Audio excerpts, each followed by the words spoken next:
Magandang umaga sa lahat. Ako si Joy Sandugan at ang ating tatalakayan ngayon ay ang Chapter 3, Mga Makrong Kasanayan. At ito ay patungkol sa Chapter 3, Mga Makrong Kasanayan at patungkol sa pagsasalita, bahagi ng bibig, kahulugan at silbi ng pagsasalita, salik sa epektibong pagsasalita, katangian ng isang mahusay na speaker, at ang panghuli na ating tatalakayin ay ang mga kasanayang formal at di formal. So simulan na natin. Ano nga ba ang pagsasalita? Ang pagsasalita ay isang makrong kasanayan na may layuning magpahayag ng kaisipan, paniniwala at saloobin ng isang tao. Ang pagsasalita ay isang makrong kasanayan na may 30% bahagdan na ginagamit ng isang individual sa kanyang pang-araw-araw na buhay. Sa makatuwid, sa pamamagitan ng pagsasalita ay buong layang maipapahayag ng isang tao ang kanyang karapatan, niloloob at ang kanyang damdamin. Bakit nga ba mahalaga ang pagsasalita? Mahalaga ang pagsasalita dahil sa makrong pagsasalita, may tungkulin itong maiayos ang daloy ng isang pakikipagtalastasan at tayo din ay magkaroon ng isang maayos at matiwasay ng pagsasalita. Maayos din ang ating pag-uusap at tunay din na maayos at mahalaga ang tungkulin na ginagampanan nito sa ating pang-araw-araw na pakikipagkomunikasyon. Mga kahalagahan ng pagsasalita. Unang kahalagahan ng pagsasalita ay nagiging mabilis ang pagsulong ng kabihasnan sapagkat sa pamamagitan ng kakayahan ng isang taong makipag-unawaan sa kanyang kapwa ay nagagamit ang pagsasalita. Pangalawa, sa pamamagitan ng pagsasalita ay nagkakaroon ng pagkakataon na makipagpalitan ng koro-koro at salaysay sa mga karanasan ng isang tao. Pangatlo, sa paggamit ng pagsasalita ay ating naibabahagi at naipapamana ang karunungan sa mga sumusunod na salinlahi. Pang-apat ay, ang karunungan ay natatamo natin sa pamamagitan ng pakikipag-usap ng mas mabilis at marami. Panglima, ang pagtatagumpay ng isang tao at pagkamit ng kanyang mga hangarin sa buhay ay nakasalalay sa kanyang kakayahang magsalita sa paraang mabisa, may pang-akit at kapanipaniwala.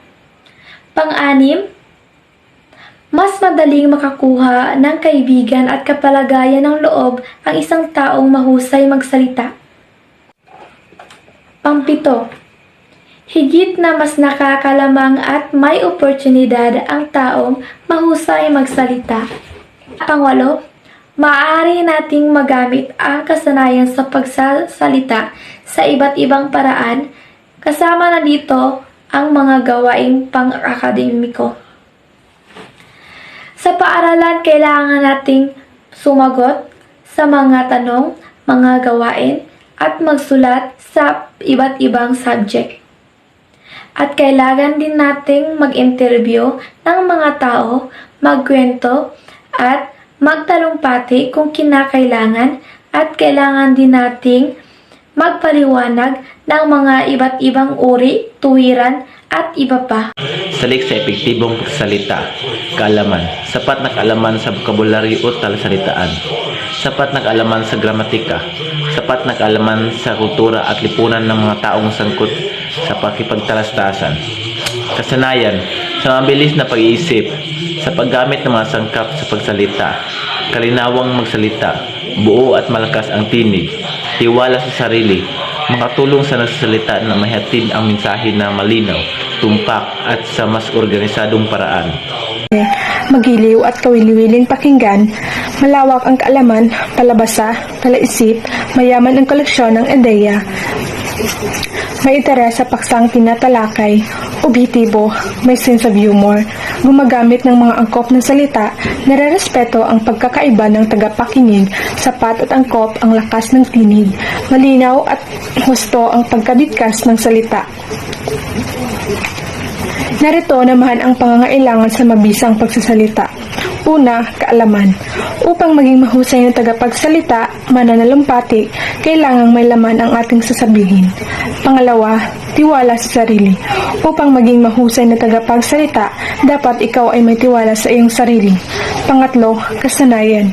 Ang kasanayan ay mahalagang puhunan para sa matagumpay na pagbigkas.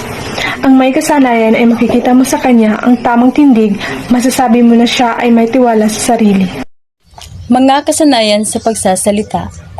Ito ay may iba't ibang kasanayan na dapat nililinang ng karamihan upang magkaroon ng epektibong bunga ang ating pagsasalita.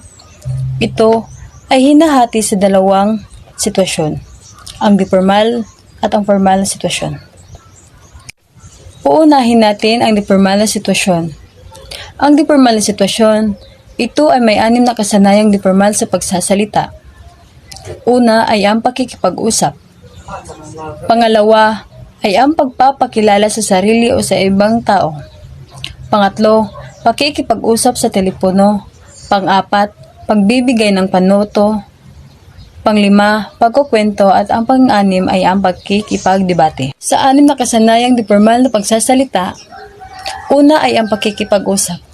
Ang pakikipag-usap, ito ay ang pagpapalitan ng kaisipan o damdamin sa pamamagitan ng mga salita ay tinatawag na pakikipag-usap.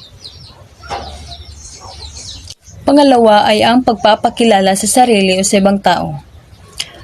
Ang pagpapakilala sa sarili o sa ibang tao, ito ay may mga paraan kung paano maipapakilala ang isang tao. Ipakilala sa isa't isa ang mga tao na hindi kilala ang kanilang kaharap o kausap.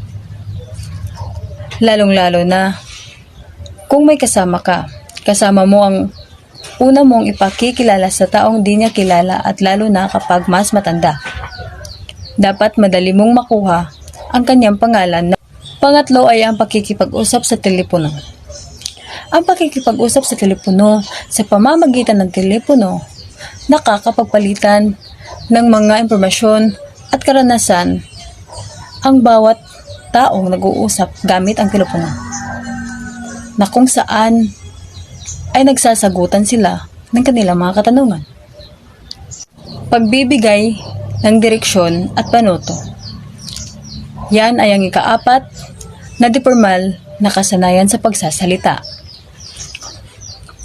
Ang pagbibigay ng direksyon at panuto. Sa pagbibigay ng direksyon at panuto sa iba, maaaring ito ay may kinalaman sa pagsasagawa ng isang gawain o pagtatamo ng isang bunga o resulta sa pagpunta sa isang lugar. Ano nga ba ang panuto? Ang panuto, ito ay nangangahulugang mga tagubilin, gabay o direksyon sa pagsasagawa ng anumang mga gawain. Pang-5 ay ang pagkukwento.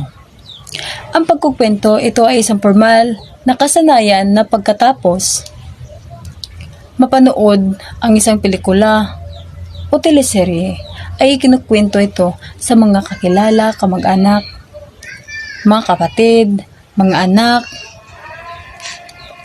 o kaibigan. Pakikipagdebate. Ito ay ang pagtatalo sa isang mahalagang paksa o isyu na kinailangan ito ng matalas sa pag-iisip upang makapangatwiran ng mabuti. Halimbawa nito ay ang dalawang partisipante na ang isa ay sumang-ayon at ang isa ay di sumasang-ayon. Isang problema o isang issue na kanilang pinagdidebatehan na kung saan sila ay mangangatwiran na sila ay tama at yung isa naman ay mali. Ang formal na kasanayan. Ang formal na kasanayan ay may masining na pagkukwento, pagkipagpanayam, pagkatantalakayan, balagtasan, at pagtatalumpati. Masining na pagkukwento. Isang sining ang nagkukwento na maglalaman ng isang akdang panlitikan sa nagsaad ng mga pangyayaring maaaring totoo kaya ay likhang isip lamang. At ang halimbawa nito ay ang kwentong Matsing at si Kuting. Pangalawa ay balagtasan. Uri ng tula at patigan na may layunin na pagtatagisan ng talino sa ang formal na kasanayan ay may masining na pagkukwento, pagkipagpanayam, pagkatang talakayan, balagtasan, at pagtatalumpati. Masining na pagkwento. Isang sining ang nagkukwento na maglalaman ng isang akdang pamnitikan sa nagsaad ng mga pangyayaring maaaring totoo kaya ay likhang isip lamang. At ang halimbawa nito ay ang kwentong Matsing at Sikutin. Pangalawa ay balagtasan. Uri ng tula at patigan na may layunin na pagtatagisan ng talino sa paraang patula. Tatlo lamang ang participant na pinangungunahan ng lakandiwa at dalawang mambabalagtasan na ang tatagisan at katwiran. Ang isa ay maaaring sang-ayon at ang isa ay di sang-ayon sa paksang pinagtatalunan. Ang halimbawa nito ay ang balagtas. Ang pangatlo ay pagkipagpanayam. Anyo ng personal na pagkipagkalastasan ng dalawang panig na nakakasundong makatagpo para sa layunin ng bibigay ng informasyon ang tao makipagpanayamin tungkol sa isang paksa. Pag-usap ng dalawang tao, makipagbuluhang paraan sa pagkuha ng mahalagang informasyon. Makatuklas ng bagong pagkaalaman sa iba't ibang larangan. Ang pangapat ay pangtalakayan. Isang kasanayan sa pagsalita sa tuwirang pag-usap ng isang maliit na pangkat ng mga tao. Ang mga kasama ay tatalakayan sa pagpapalitan ng mga timang pinag-uusapan. At may iba-ibang uri ang pangkatang talakayan gaya ng mga sumusunod. Ito ay ang lecture form. Katulad ng sitwasyon, isa lamang ang tagapagsalita. Pangalawa ay panel discussion. Ang panel discussion ay informal na talakayan ng 3 hanggang 6 na kasapi na naglayong mapag-uusapan at malutas ang isang problema o issue sa harap ng manonood o tagapakinig. Ang pang-apat ay round table discussion. Binubuo ito ng 4 o higit pang eksperto sa isang paksa na pinagpapalitan ng mga pananaw o puro-puro tungkol sa isang madramang problema. Ang pangatlo ay symposium. Isa itong kalipunan ng mga di makahabaang talumpati na nagbibigkas ng iba't ibang tagapagsalita sa lugar ng mga tagapakinig. Ang panglima ay malayang talakayan. Tinatawag ng moderator ang ilang tagapakinig na nasa audience na ibig magsalita tungkol sa isyong pinag-uusapan. Ang pang-anim ay met the press. Walang take na paksa o problema sa uring ito. May grupo na nagtatanong, maaari ang reporters na nagtanong sa isang eksperto o kilalang tao tungkol sa isang paksa sa layuning makukuha ng mga informasyon kaugnay sa iba't ibang problemang palipon o politikal. At ang panglima ng formal na kasanayan ay newscasting o pagbabalita. Ito ay kasanayan sa pagsalita sa pagsasahing matawid ng mga pang-araw-araw na pangyayari sa lipunan. Pamahalaan sa mga sakuna, sa industriya, sa agham at iba't ibang paksa sa loob at labas ng bansa. Ang pang-anim na formal na kasanayan ay pagtalumpati. Isang masinig na pagsalita pahayag na ang layunin ay makaakit at makahikayat sa mga makikinig sa pahabang paksang inilahan. At may 6 na katangian ng isang newscasting. Pagkaroon ng kasanayan sa wikang Ingles at Pilipino, marunong magdala ng discussion, may malaman tungkol sa kanyang ibalita, may tiwala sa kanyang sarili, malakas ang loob, at kali-hali ng tinig. May 4 na paraan ang pagbigkas ng talumpati. Ito ay ang pagbasa sa isinulat ng talumpati, pagbigkas mula sa langkas ng talumpati, pagbigkas mula sa buod ng mahalagang pagsangdiwa o talumpati, pagbigkas ng hindi pinaghandaan o extemporary news. Ang dapat tandaan sa ibabaw ng tanghan at may 3 katangian ng isang mananalumpati. Ito ay kaalaman, pagtiwala sa sarili at kasanayan. Ito ang dapat tandaan kung bumigkas ng talumpati.